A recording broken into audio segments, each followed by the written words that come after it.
신앙의 영웅들은 믿음의 전환점에서 하나님을 만나고 하나님의 특별한 이름을 신앙적으로 고백했습니다. 그들이 고백한 하나님의 이름은 하나님이 원래 그렇다, 하나님의 고유명사다라기보다는 그들의 신앙 가운데서 만난 하나님을 이름을 통해서 고백한 신앙 고백이다라고 말할 수 있습니다. 아브라함은 여호와 이레, 하나님께서 모든 것을 준비하시는 분이구나라는 하나님을 고백했습니다. 오늘 본문의 모세는 두 번째로 하나님은 여호와 라파, 우리를 고쳐가시는 하나님이다라고 고백을 했습니다. 이 여호와 라파, 치료하시는 하나님, 이 말은 우리가 신유나 어떤 질병을 고칠 때 많이 언급하지만 오늘 본문을 가만히 살펴보면 그것보다는 조금 더 깊은 의미가 있어 보입니다. 오늘 그래서 모세가 고백했던 하나님 여호와 라파, 이 여호와 라파의 하나님을 통하여 함께 은혜를 나눌까 합니다. 먼저 본문을 살펴보죠. 출애굽한 후에 홍해 기적을 만났습니다. 그리고 나서 홍해를 건너고 나서의 첫 번째 사건이죠. 그 배경은 22절에 보니까 수르광야다라고 나오죠. 이 수르광야는 가보면 아시겠지만 에돔 광야라고도 알려졌고 돌산이 끝없이 펼쳐지는 끝없는 벌판, 말 그대로 광야입니다. 출애굽하고 홍해를 기적같이 갈랐으니까 이제 모든 것이 변해서 새로운 모든 변화가 일어날 것 같았는데 그게 아니었습니다. 홍해를 건넜다고 끝이 아니라 오히려 새로운 시작이 이제 펼쳐졌다라고 알 수 있죠. 여러분, 시작을 끝으로 알면 안 되죠. 아이들이 연초가 되면 졸업을 하죠. 졸업식은 학교가 끝났다라는 의미지만 그것이 다 끝났다는 의미가 아니라 새로운 시작을 의미하는 것처럼 이것도 그런 의미라고 말할 수 있죠. 초등학교가 6년제죠. 초등학교에 가면 아이들이 6년간 한 학교를 다닙니다. 6학년쯤 되면 이제 고학년이 돼요. 그러면 1학년을 바라보면 걔들 입장에서는 한참 애기 같죠. 그래서 아유, 나도 저럴 때가 있었는데 그러고 졸업합니다. 졸업하면은 고학년으로 졸업하지만 중학교에 가면 다시 막내가 되죠. 1학년이 기다리고 있는 것처럼 끝난 것이 아니라 새로운 시작을 말하는 것입니다. 광야에 새로운 시작이 그들을 기다리기 시작했습니다. 출애굽해서 홍해라는 것은 영적인 의미로 세례를 뜻한다면 구원받고 세례를 받았으면 이제 비로소 신앙생활이 시작되는 것과 이치가 같습니다. 그런데 하나님께서 이때 사건을 주신 거죠. 광야를 지나서 사흘길쯤 가니까 이제는 갈증이 극에 달합니다. 그래서 물을 찾기 시작하는데 마침 샘을 발견하죠. 그런데 먹어보니까 먹을 수 없는 썩은 물입니다. 그래서 쓴 물, 마라다. 마라의 물을 발견하고 나니까 이 사람들이 화가 나요. 아니, 이러려고 구원시켰나? 하면서 원망을 하기 시작합니다. 그래서 24절에 백성들이 모세에게 원망하고 불평을 쏟아내기 시작한 장면이 나오죠. 홍해의 감격을 겪을 때는 이제 새로운 세상, 이제 모든 것들이 달라졌다라고 생각했는데 3일쯤 지나니까 다시 원점으로 돌아왔습니다. 감격은 3일도 가지 못하고 그때 모세가 하나님 앞에 기도하고 부르짖으니 하나님께서 나무를 던져라. 갖고 있던 지팡이 같아요. 지팡이로 물을 내려치니까 그 물이 단맛으로 변하고 그리고 나서 하나님께서 그들을 시험했다라고 이야기하십니다. 그리고 엘림으로 인도하셔서 거기에 12 물샘과 70가지 종려 나무를 만나게 하셔서 풍성한 가운데 이제는 누림이 시작됐다라고 말할 수 있습니다. 이 내용이 오늘 본문이죠. 자, 그러면 하나님께서 말씀하시는 치료하시는 하나님, 여호와 라파의 하나님은 무슨 의미가 있을까요? 첫째로는 우리가 진짜 신앙인답게 되기 위해서는 제일 먼저 고침과 치료가 필요하다라는 뜻입니다. 여호와 라파의 의미는 치료하다라는 의미도 있고, 하나님께서 원래 인간을 만드신 최적의 상태로 다시 복원시켜주다, 이런 뜻도 있습니다. 창세기 20장 17절에 보면 아브라함이 아비멜렉을 만나고 나서 그의 아내를 누이라고 이야기하죠. 그리고 나서 그 누이를 데려갔다가 아비멜렉이 혼이 납니다. 그리고 나서 하나님께서 어떻게 하시느냐, 아비멜렉의 모든 여자들의 태를 닫았다 그랬습니다. 아비멜렉이 아브라함에게 왜 나를 이렇게 대우하느냐, 그래서 아브라함이 사정을 이야기하고 다시 기도해 줍니다. 그때 하나님이 치료하사 막혔던 모든 태를 여셨다. 이때 치료하사가 여호와 라파입니다. 원래 건강하던 태였는데 일시적으로 막혔다가 다시 회복됐다, 이런 뜻이죠. 그러니까 여호와 라파라는 것은 질병의 치료의 이상으로 하나님께서 우리를 만드신 원래적 인간의 아름다운 하나님의 형상을 갖고 있는데, 이 아름다운 형상이 죄로 인해서 더럽혀졌다가 다시 하나님의 여호와 라파, 고치심을 통해서 다시 인간의 축복을 회복한다라는 의미를 갖고 있다는 겁니다. 그래서 이 여호와 라파라는 이름은 하나님께서 모세에게 직접 지어주신 그런 이름이다라고 말할 수 있습니다. 여러분, 출애굽은 분명히 구원입니다. 그리고 가나안 땅은 약속의 땅이지만 거기까지 가는 과정은 광야의 과정이 기다리고 있는 거예요. 이 광야의 과정은 우리가 하나님의 백성으로서의 완전한 고침과 회복이 일어나는 그런 시간, 하나님의 자녀로 변하는 시간, 하나님의 자녀로 훈련받는 시간이 이 여호와 라파, 광야의 시간이다라고 말할 수 있는 거죠. 하지만 그들은 430년간 노예 생활을 했습니다. 그러니까 습성이 노예화됐어요. 그러니까 자유를 줘도 자유인이라는, 하나님의 백성이라는 것들이 몸에 밴 것이 아니니까 이 고침이 필요한 것이다 라는 것입니다. 제가 군대 갔을 때요, 대대장님이 취미가 테니스였습니다. 그래서 테니스장을 잘 꾸며놨어요. 근데 대대장님이 바뀌었습니다.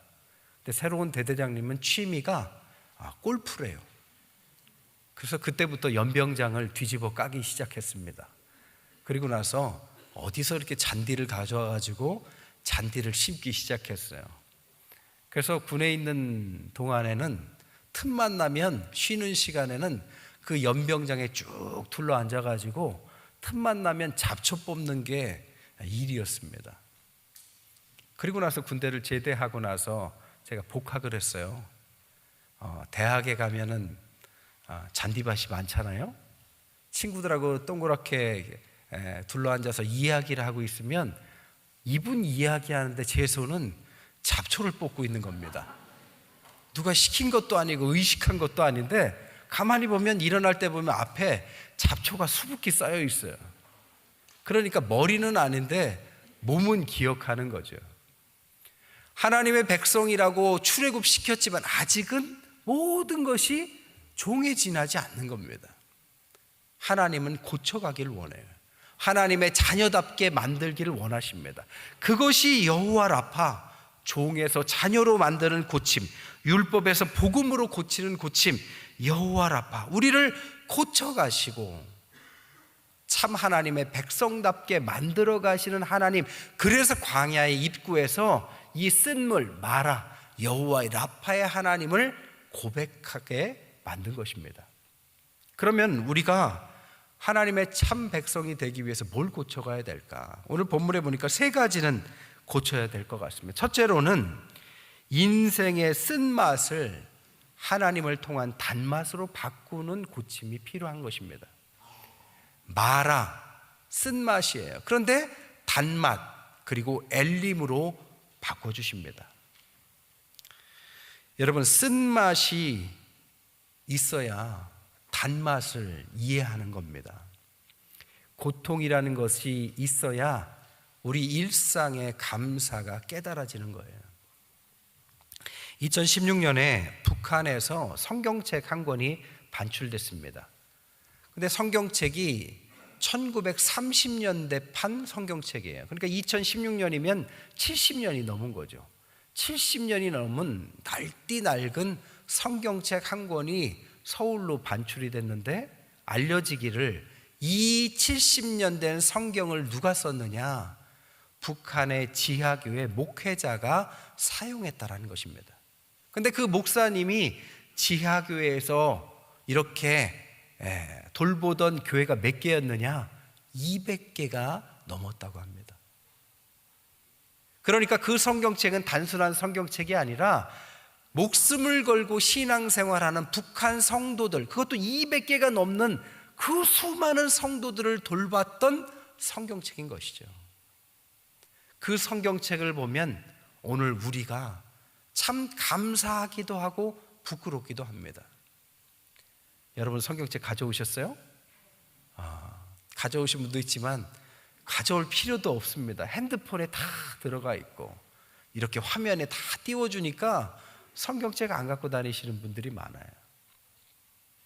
우리에게는 너무 흔하고 우리에게는 이렇게 편안한 신앙생활, 하지만 조금만 가면 그렇게 신앙생활 하지 못하는 사람들이 숨어서 목숨을 걸고 그들을 가르치는 어떤 사람들이 그냥 날띠 낡은 성경책을 들고 그들을 가르치고 있다는 겁니다. 그 성경책을 보면서 우리는 우리를 돌아보게 되는 것처럼 인생의 쓴맛을 한번 경험하면 그 쓴맛이 우리를 돌아보게 만드는 것이죠. 여러분, 소유도 한번 잃어보면 우리가 갖고 있는 것이 얼마나 귀중한지 비로소 이해가 되기 시작합니다. 일상의 부족함을 한번 깨달으면 편안한 일상이라는 것이 얼마나 감사한지, 이 코로나 일상이 아직도 끝나지 않는데 이것을 통해서 과거에 그냥 당연한 듯이 여겼던 일상이 얼마나 귀한지 다시 생각하게 되는 거죠. 장례식에 가면 우리가 살아있다라는 것이 얼마나 가치 있는 것인지 우리가 깨닫게 되는 것이죠. 직장이 없는 사람에게 집에서 쉬고 있으면요, 즐겁지가 않아요. 그런데 열심히 일하다가 일주일 휴가를 받으면 참 꿀맛같이 달게 느껴집니다.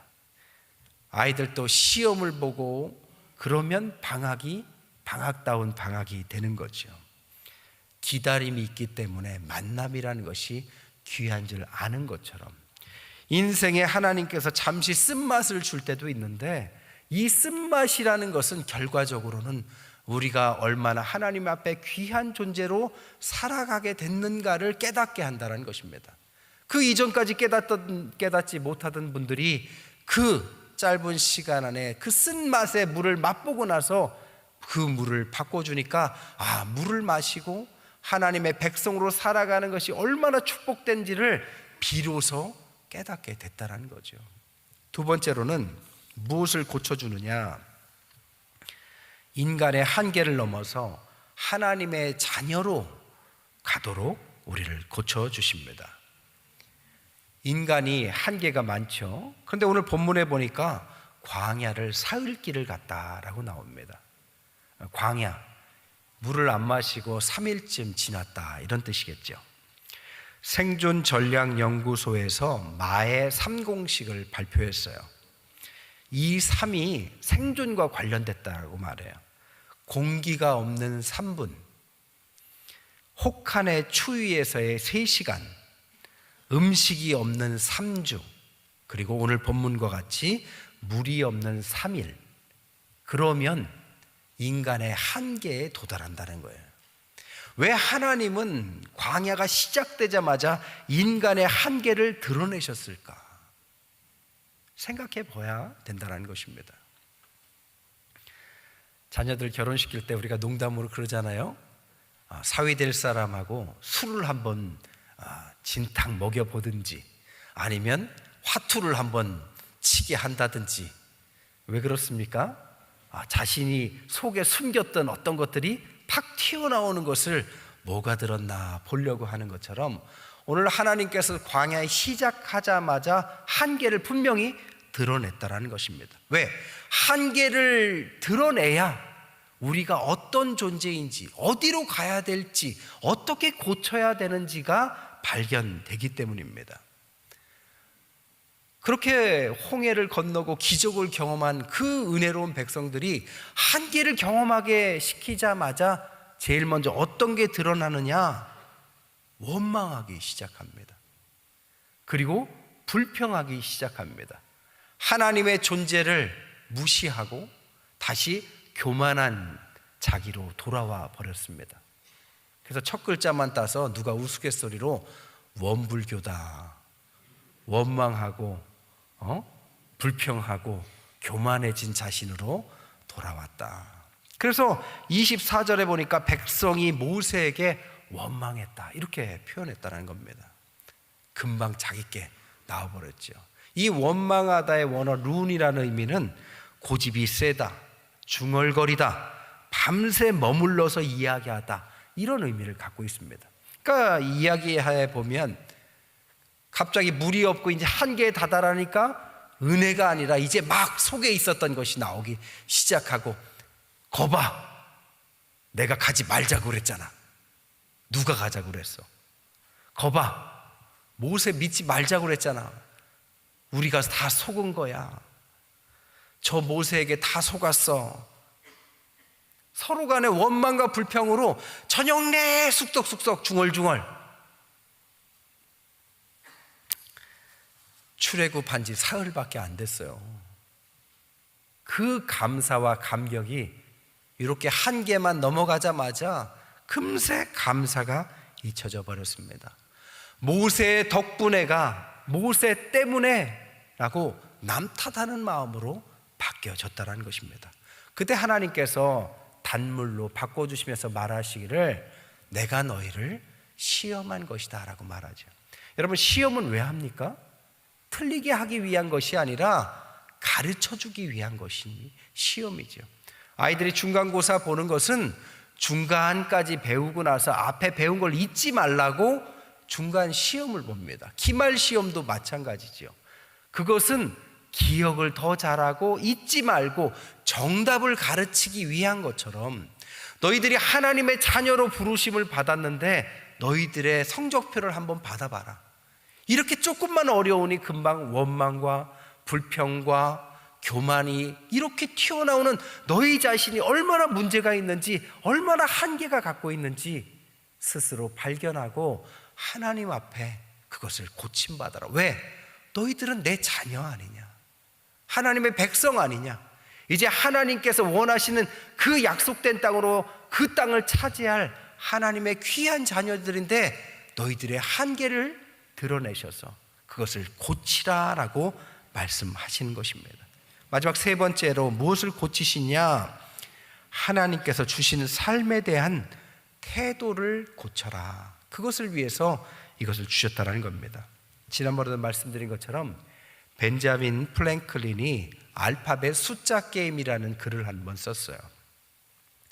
영어 알파벳 A부터 G까지 26개, 하나당 순서대로 A는 1, B는 2, 그렇게 해서 숫자의 합을 가지고 단어들을 조합시키기 시작했죠.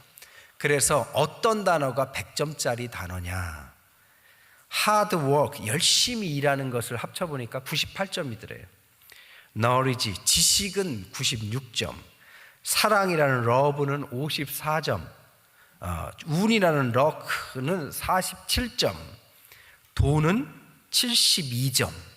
딱 100점짜리 단어를 찾고 찾았는데 나온 단어가 attitude, 태도다. 그래서 이 벤자민 플랭클린이 말하기를 무엇이 100점짜리 인생을 만드느냐?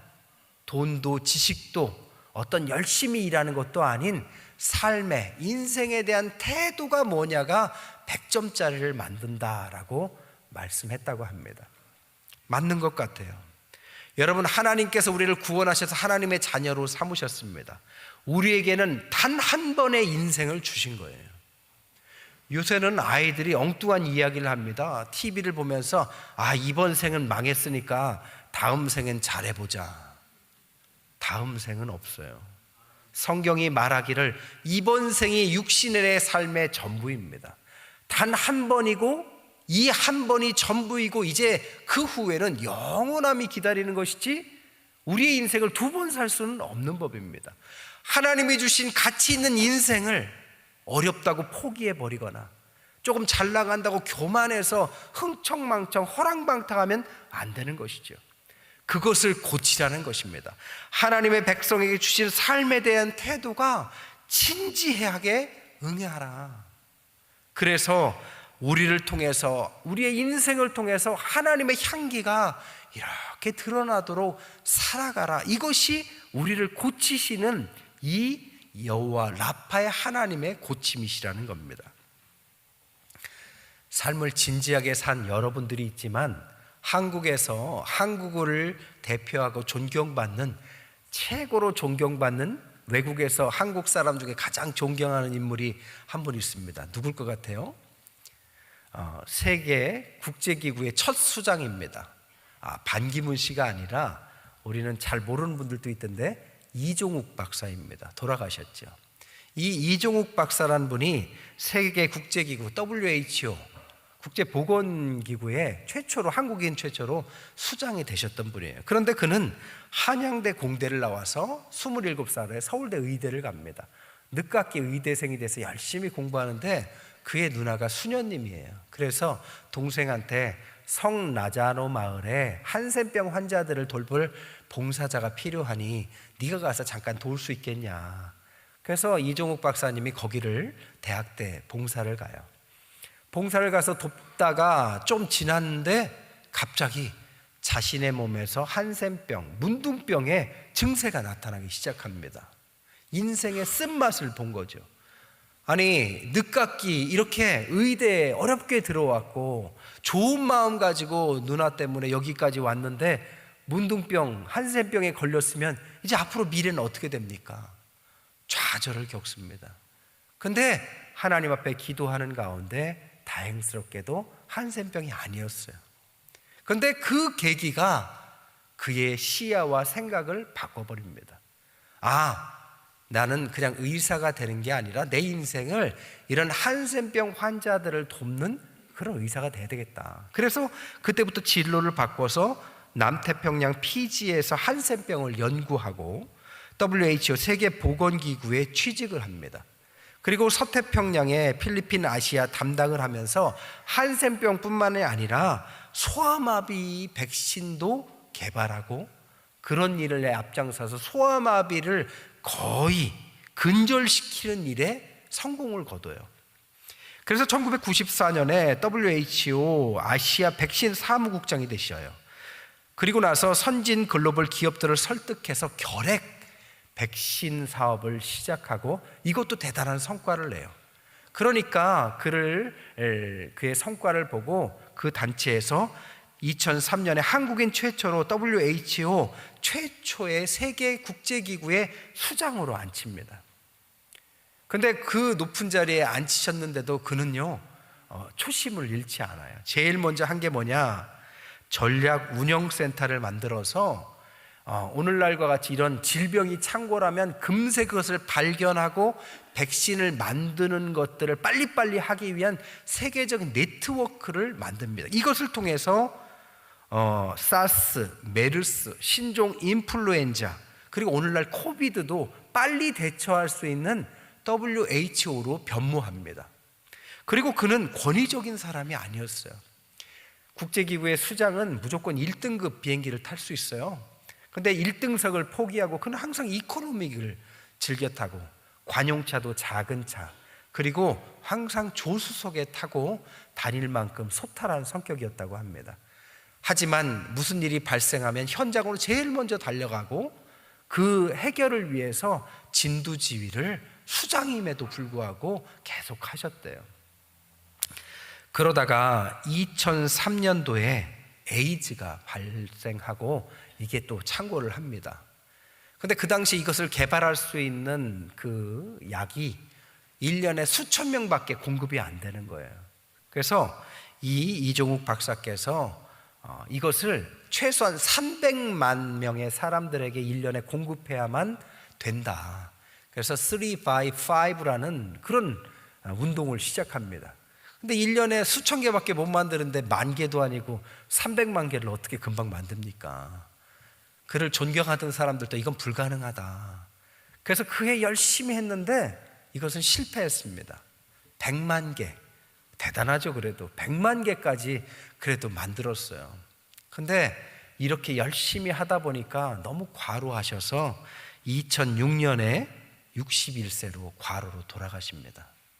그리고 나서 그가 돌아가시고 2년 후 2008년도에 300만 명의 이 백신이 결국에는 공급되는 것이 이루어지고 오늘날에는 1,500만 명분도 너끈히 이렇게 줄 수 있는 그런 시스템을 갖추게 됐다라는 겁니다.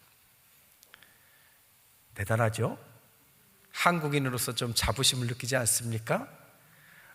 대통령이 아니면 다른 대단한 지위가 기업 회장, 대단한 분들이지만 이런 분 하나가 얼마나 대단하다는 생각을 누구나 갖게 되죠. 이 생각은 저만 갖는 것이 아니라 세계에서 가장 존경받은 위인 중에 1등을 고 이종욱 박사가 여러 번 했습니다. 이만큼 세계인들이 존경할 만한 분이 바로 이종욱 박사셨죠. 그가 인생의 쓴맛을 느꼈을 때 그것으로 멈춘 것이 아니라 인생의 하나님의 단맛으로 바꾸고 하나님께서 이끄시는 그 인생을 주저없이 선택하고 그 일을 위해서 애쓰고 크리스천답게 정말 낮은 자세로 십자가를 지고 가니 그 끝이 이렇게 하나님의 향기를 드러내는 아름다운 인생이 된다는 것입니다. 오늘 본문도 결국에는 다 고침받고 나니까 하나님께서 그들을 엘림으로 이끌어 가시는데 그 마라와 엘림 사이의 거리가 10km입니다. 걸어서 빠른 걸음으로 2시간밖에 안 걸려요. 그러니까 결국에는 그 고초를 겪게 하신 것은 하나님께서 말 그대로 시험하시고 금세 하나님의 백성으로 여호와 라파를 고백하고 변화된 그 사람에게는 엘림, 물이 풍부하고 땅이 비옥하고 12샘, 70종려나무, 완전한 숫자와 70이라는 이 숫자들의 의미하는 것은 완전하고 안식이 있는 하나님의 백성으로 그 자리매김하도록 도우신다. 이것이 오늘 본문이 가르치는 내용입니다. 말씀을 정리하겠습니다. 모세는요 모세다워지기 시작한 것이 바로 여호와 라파를 고백한 뒤부터입니다. 한때 그도 혈기 때문에 인생의 쓴맛을 보죠. 40년간 광야에서 지독한 시간을 보냅니다. 그는 다 끝난 줄 알았어요. 하지만 하나님은 거기서 그를 만지시고 고치시고 변화받도록 그렇게 하셨습니다. 그래서 인간의 한계를 넘어서 하나님의 지도자로 세웠고 그 지도자를 그는 애티튜드, 진지한 자세로 죽을 때까지 그 자세로 그의 백성들을 이끌어서 오늘날 전무후무한 하나님의 완벽한 지도자로 하나님께서 세우셨습니다. 여러분, 우리가 살아가다 보면 인생의 쓴맛이 반드시 있습니다. 하지만 그것이 원망과 불평과 교만한 계기가 되면 절대 안 됩니다. 그걸 통하여 하나님께서 나를 하나님의 거룩한 백성답게 만드시는 시간이구나, 하나님의 단맛으로 바꾸시길 바라요. 그리고 나의 한계를 벗어던지고 하나님의 백성답게 나를 고치시는 여호와 라파의 하나님을 기대하며 하나님께 나아가시면 구원은 단박에 되지만 우리의 인생은 금방 바뀌는 것이 아닙니다. 하나하나 여호와 라파의 하나님이 쓰실 만한 사람으로 고쳐나가시고 그 길을 선택한 저와 여러분들을 하나님께서 귀히 쓰는 이 세상의 빛과 소금의 백성으로 만드실 줄 믿습니다. 여호와 라파의 하나님이 함께 하시는 저와 여러분 되시기를 주님의 이름으로 간절히 축원드립니다.